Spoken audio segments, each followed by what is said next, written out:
We are live here at Dark Star Jubilee with a couple members of BigeaR. They just got done playing here at the Jubilee in 2013. I'll let you guys introduce yourselves. Hey, I'm John Mullins, lead singer of the BigeaR and driver of the Winnebago. I'm Ian Carroll, guitar player. Hi, I'm Steve Fry, I'm the drummer. Excellent, excellent. You guys got any other members that aren't here? Yes. Well, yeah, we're missing Cliff right now, Cliff Starbuck, and Nate Holman. He already took off, but Cliff's wandering around here You somewhere. may wander in later, hopefully. Hopefully. You guys just did a really good set. Thank you. You guys have been playing together for how long in your current incantation? Well, we our first gig Not was, a year. Yeah, no. Our first gig was last October. Although we got together because Cliff and I had jammed at Nelson Ledges last spring, and I realized he was back in Ohio after a couple months after that. And so I was like, why aren't we playing in a band together? And he's like, I don't know. I thought, well, and we said, okay. And, we set it up. History. Yeah. Our first name was going to be Acoustic Hookah 2, and then we decided on BigeaR. Revisited? Yeah. Exactly. So how'd you guys all meet? How'd you guys all get together? Well, they played together in Acoustic Hookah many years ago, and I actually met John, I think John was 17, at Apollo's. He played in between sets of a band called Strangely Enough. I was definitely a kid. I was at least 18. Okay. But still too young to drink in bars at that year. Didn't stop him. Didn't stop. It's hardcore. Just kidding. That's how Steve and I met. And when he and I got together, I was playing with Dave down at South Heidelberg, and Steve came down on a particular Wednesday, and that's kind of what that band was born out of, Acoustic Hookah. And then, getting closer to more recent times, Ian and I met. Where did we meet? Oh, through Russell. Russell, Yeah. his roommate. I Yeah. played a couple gigs with his roommate, and ended up not playing with that band anymore, and started playing with John Mullins' band before it was BigeaR. Gotcha. Yeah. Yeah, that's where I've seen the John. Mm-hmm. Sure. Way back when. I Right. want to tell you how old I am, but a long time ago. So you guys have been almost a year together. What you guys have plans on playing together in the future? No. No, today's it. Well, if they make me. We're done after today. We are playing at the end of the month at the Family Roots Festival Oh, that's a good one. down outside of Nelsonville in Is that a Smoke Rise? it is Smoke Rise, yeah. A lot of great bands on that one. JGB and Dumpster Funk. Yeah, I was going to Dumpster Oh, Funk, yeah. JGB, the Rumpke Mountain Yep. Boys. Anything that says Neville Brothers. Dopapod. Those guys are sick. But generally, due to scheduling conflicts, we're not really playing hard until this fall. But expect to see it, quite a bit in just about every little city that we can find. We're teasing people right now. All right, get them ready. You got to prep them. Is And it- ourselves. Right, Yeah. Is it? I don't know if it's. What was the word? I don't know if it's a curse word to say if you just stick it in a little bit. That's right. Ease it in. Ease it in. That's not profanity, right? No. No. Okay. So how would you guys describe your sound that you guys play Crappy. together? I don't. Oh, really? Yeah. I really don't think we would. Right. The best. Ever developing? Years ago, I came up with this little phrase: psy-funkadelic, rock, rhythm and blues, funk on a good day, wishy-washy jazz on a bad day.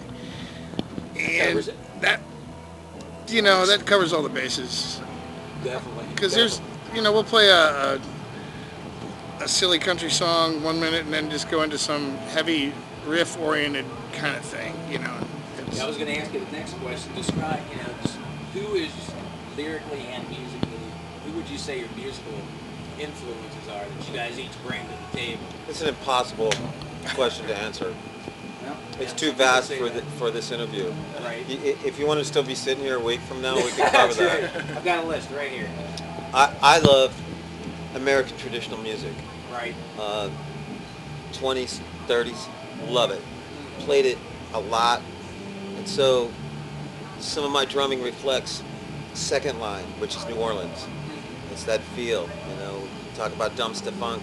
Right. Talk about the Neville brothers. You talk about Dr. John. Today, the New Orleans Suspects. Yeah, I was gonna say They're coming right up. Neville Brothers drummers. No, Mean Willie Green, Yeah, right. I've worked with him, done backline for him about 20 times. Got to know all of them when I lived in New Orleans, and they're real people. They have real people feel. If you ever get a chance to meet them and hang out with them, it's. Ivan Neville ran over me on the street in New Orleans one day. If you've ever been to New Orleans and you know Yes, all I the have. buildings are built up Right. because it floods, obviously. And, so you can't see around the corners. So I'm running one way, got a gig. He's running another way, got a gig. Boom, flattened me, on onto the concrete. And I'm like, Ivan, how's it going, man? He's like, oh, I'm so sorry. He helps me up like that. Ah, how's the disc? See you, man. But I mean, they're Does just. he go, oh, no, stop. How did I hit you? You probably didn't knock him down, did you? He's like a brick wall, probably. Right. It's like, They're all- it's like that trucker Soft saw getting hit by that little Oh Honda. gosh, on the way here. Right. So what about you? What would you say some of your music? Pretty lights. All pretty lights. I'm just kidding. Well, Taste of Pink and Yeah, a little Beyonce. pink. Flock the Seagull. Right. All the heavy hitter jam band guys, man. Jerry Garcia, Trey, all that stuff. My dad is a jazz guitarist. He's a huge influence. That's why I play. And he's number one. Yeah. His dad is actually the head of the music department at a university. Denison University in Granville, Ohio. So A thing or two about music. He does. He fakes it, and they pay him a bunch of money, and he's done it for like 30 years, and he's taught me how to fake it. So that's what we do. That Yeah. works just as well. It's been great. Right. Yep. and speaking of faking it, my influences John Mullins. are the great fakers, man. You know, when it comes to songwriting, it's guys like John Hyatt, John Edwards, and John Prime. It's the John. Trinity of Johns. It's biased. It's like Bob Hunter, Bob Weir, Bob Dylan. Right. But what I grew up really digging was Crosby, Stills, Nash and Young. Did I say Spills? Spills. Yeah, I we did. know you, man. It's a parody band. And that whole Crosby, ilk. Stills, The traditional singer-songwriters. And then when it comes to guitar players, I like the cheaters, the guys who are maybe not the greatest guitar players in the world, but have tricks, and either effects or tricks or something. And I would say like Joe Walsh is in that category. I think Neil Young's in that category too. I would put David Gilmour in that category, even though he's a masterful player these days. He hasn't always been, and he was always looking for. And he's what I call a dirty pool guitar player, and that's what I strive to be. You know, I might not be able to make that shot, but I can scratch and make you miss your next one. You know, that's kind of the way I think about it. That's a good way of looking at it. Yeah. Never heard that angle, but it seems like it works. So what do you guys like best about playing live when you're out there? Can you describe what your favorite thing is about playing live? I can say that, and I don't know how many words this will take, but hot chicks, money and swinging chicks. hula hoops. Yeah, exactly. That helps. I'm not a musician, and I've never been on stage. I've never had thousands, hundreds, dozens of people cheer me on and got that feeling. So I always ask people who are really experienced in that, like, what is it like standing out there and just being like in the moment? Sure. Well, I mean, that's a huge part of it. It's excellent to get through it and feel that vibe and that energy. That's awesome, That's great. Also, I think just actually completing and playing a smooth show and stuff is just such an accomplishment that feels great. And everybody's satisfied afterwards. And then we're rich and we have tons of girlfriends and stuff, so. Right. That's what it's all Girls about. and girls, what about you, Yeah. man? I think in and of itself, humans are best of the moment. I think there's very little in life, very little that's of the moment. This conversation, any conversation, is either based in the past or in the future. Right. Everything you read, everything you think about, everything is in the past or in the future. Music is one thing that we enjoy of the moment simultaneously. If you're really playing a great gig, if things are as the best, you're at the top of your game. You haven't thought about a single note you played. You're in it, and that's it. There's not a thought of what my kick drum foot did for an entire show, or where the snare was, or what cymbal I hit, or anything else. It's just that color and feeling that energy come back from the people that are viewing this. trying to capture that and get a hold of their head, just drag their hair right onto the stage with you. It's the best thing in the world. And I'm going to expand on that a little bit, you know, because Steve and I have talked about this a lot over the years. We played together since '91. That's how long he and I go back. You know, and there's a certain kind of a Zen thing when it comes to what he was just talking about, where you can't play a bad note, and you know, other nights you can play nothing but bad notes. But when it's real and it's great, it's real and it's great, and it's effortless. It's like a golf shot. You know, the best golf shots take no effort, and it's almost like you rise up out of your body and you're looking down at yourself playing from right above you. It's like an out of body experience when it's really hit. And hopefully I'm looking forward to the day this band does that. Yeah, that would be great. Eventually, maybe. It's So I possible. guess you guys are having fun at the Jubilee. Absolutely. You're gonna hang out for a little bit, I guess. Yes, absolutely. So do you guys have any albums that you guys are working on, maybe in the near future? We do. Steve can better describe it a little bit more than I. It's going to be we're going to be doing it EP style, like two to four songs at a time, and they'll be released on thumb drives and you know, iTunes, that kind of format. Whether or not we'll have a CD, you know, available, I guess we could have an EP CD. But it's not going to be one big album all at once. It's going to be in chunks. Right. And that we were supposed to start in April, but that didn't happen. So we're in the pre-recording process, pre-production of, you know, charting out songs that we're going to do and everything like that. So hopefully yet later on this year, perhaps. It'll be From it. it'll be before the end of the year for sure. Released before the end of the year. We've got to get through the busy time. You know, the warmer months, the festivals, all that stuff. Once that starts to roll out, then we'll find some time to actually go. It's not something you can't do it well in a short period of time. You gotta let it develop, let it soak in a little bit. Sometimes you lay it down. It's not something to be afraid of. You've got to be able to release some of the, I don't know, the control over to somebody who knows how to produce and how to direct. So what we are as musicians, we write songs, we play music, but you can't do it all. You know, there are a few people. Jeff Lynne can do it. Right. He's amazing. I mean, look at the Traveling Wilburys. I mean, that's him, right? All over the map. He just redid the whole ELO collection, all of it. He redid it. I was gonna say he redone it. He redid it. He redid But it. it's very, very rare. So you choose people, and when you have a producer director, they put a landscape together in their mind, like a soundscape, if you will, of how they want it to feel and sound. So you go in and you work it, and sometimes you put pieces of it together. Maybe you record the entire thing live, and then go back and replace pieces.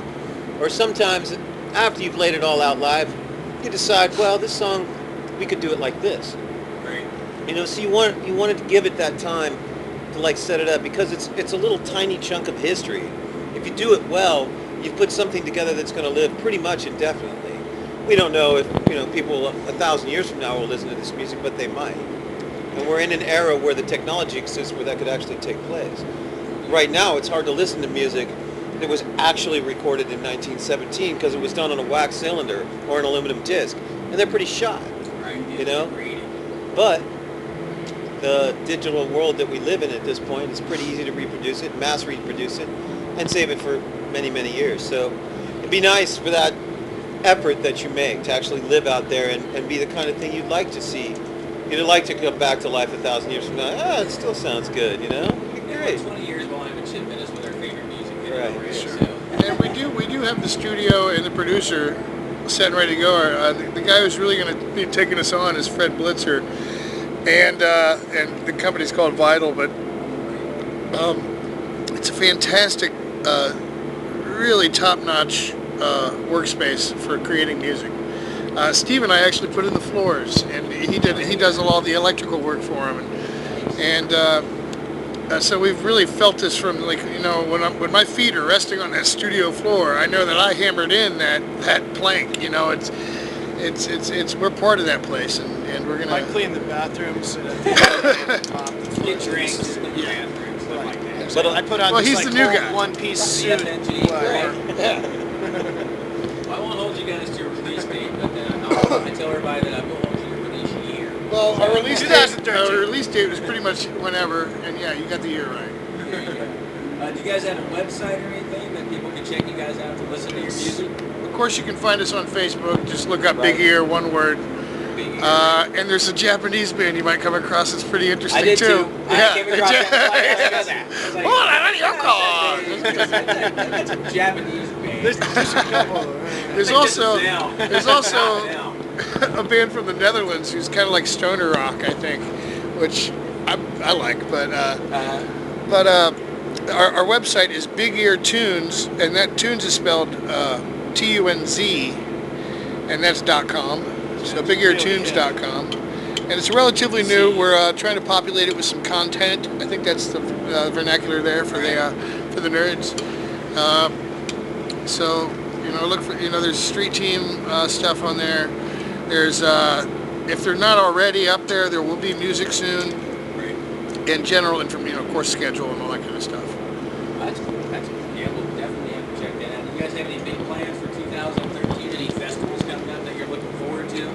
Just the next one's Family Roots. That's the Family next big Roots. festival. That's it. The one thing I think I'm really looking forward to is making a Chicago swing in early September. Finalizing some of the routing for that, Right. and so I'd love to make an announcement that we were doing it, but I will give you a call and let you know Yeah. as soon as that happens. That sounds good. You guys have I know you guys have played a lot together, been playing music for decades, most of you. Maybe not the younger guy. But yeah, I was going to say, do you guys have one musical memory that kind of sticks out in your head that, whenever you think about playing music, you're like, yeah, that was it? Huh. Wow, that's hard to pinpoint, man. There are so many really great experiences. Yeah.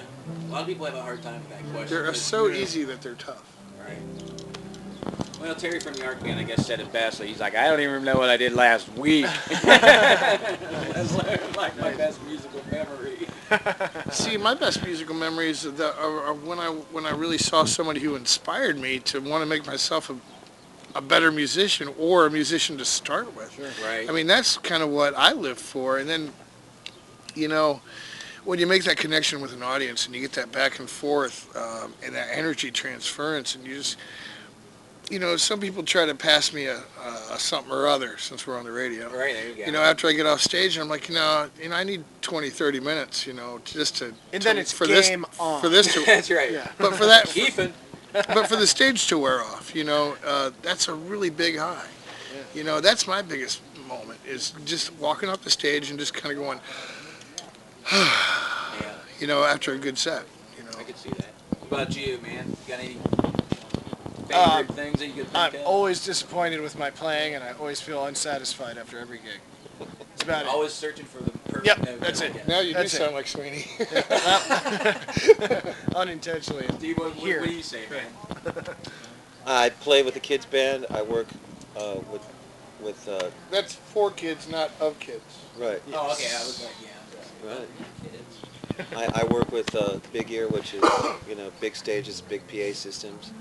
I do 20s and 30s music with Noah Shull, and it's I stomp on a Great, case top yeah. and play a washboard with a wire brush. So it's spread around the map Yeah. pretty good as far as colors of music goes. But there isn't any kind of music I don't like. There's music that I don't prefer, Right. because it's copied and copied What's and the name of your copied. hip-hop band again? Yeah, dubstep, shaking. Yeah. Dubstep. It's called Scream It's called dubstep. steel-toed boots. It's dubstep. It's mudstep. Dude, I heard Johnny Cash's Ring of Fire set to dubstep. Yeah. I about shit myself. Yeah, I mean, I about So, we can beat my that out. pants. Which is why yeah, actually June Carter Cash wrote all of Johnny's hits. Not all of them, but most of A them. lot of them. Yeah, she did. Yeah, I just want to know how dubstep invaded the hippie scene.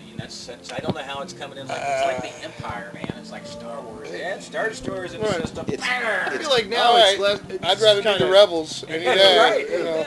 Amen. It's hard to hang on the lures of your music. I've played 4,500 shows. 5 countries, 40 states. When I lived in New Orleans, I played 5 a day. So it's a different world than what a lot of people are used to, but it's what you do in big cities where you make $25 a set.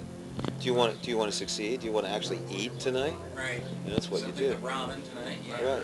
But it's perspectives are everything. However, I don't know. I kind of agree with John. Some of my best musical moments are seeing other great people or working with them in some way. It's fabulous. Tony Orlando is a tremendous performer. With or without? Still with Don. Is he still with? One of the Told me two. that the other day. I was One like, of the two Dons. In fact, she wrote and sang and performed and makes the money off of the Meow Mix commercial. That's all her. That's her?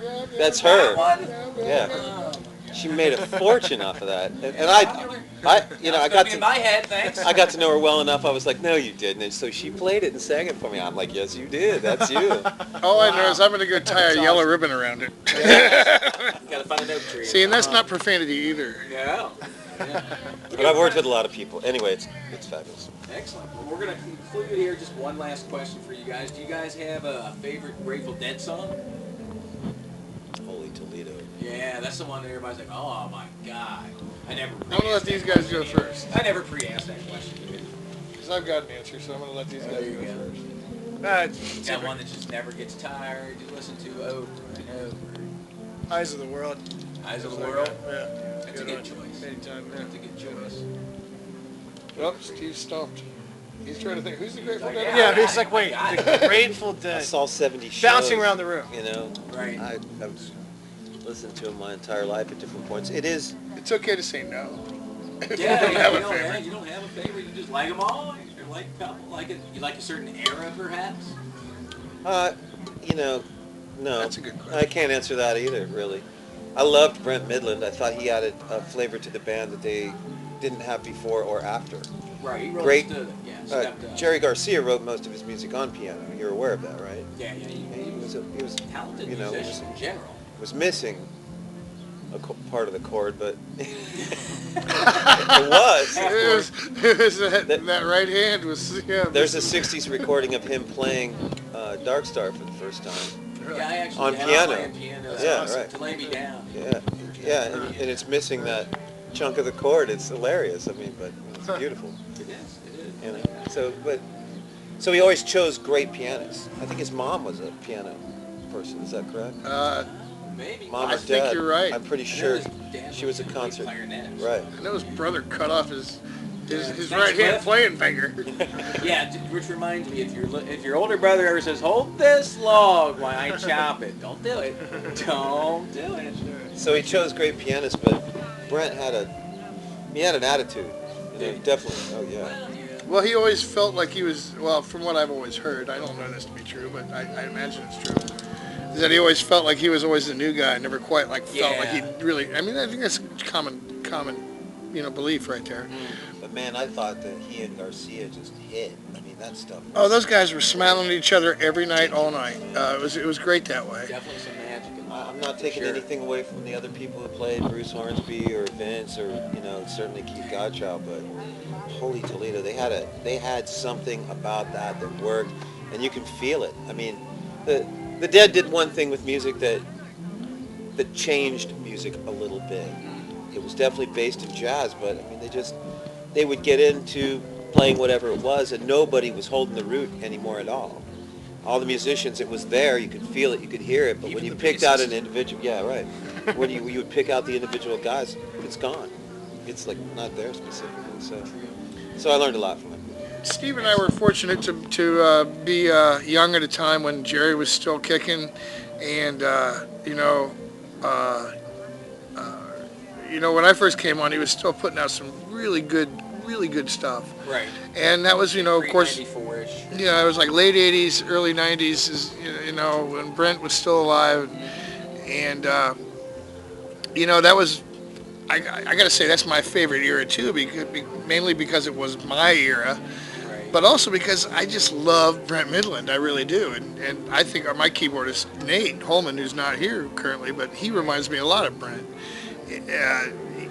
He's more piano-oriented now and Hammond-oriented now, but he used to be like really kind of sparkly like Brent was. And if I could get him to sing going, I'd be great. Just have him throw a mouthful of gravel. But to answer Gravel your, in his mouth. yeah, or I could just spit in his mouth and that would probably work. 'Cause we did have a writer once say that I think there And I must gargle with rattlesnake oil. There you go. That was Petrick. But to answer your original question, my favorite song by far is Stella Blue. Stella. It From the Rump, you said. it just, that song just breaks my heart. It's like all the best parts and worst parts of my life strung into a song. 1985, Cincinnati, Ohio. Riverfront. Yeah, Yep. that Played it that too. barge was doing the bend, behind the band as they were ripping it. Holy Toledo, Stella Blue, one of the best things I've ever seen in my life. Absolutely. I'll play that tune next week. It's an audience, not very good quality, but yeah, I just played a tune from that specific concert a couple Nice. years ago. Changed my life, man. I saw the Dead for the first time in '82. That was a good era.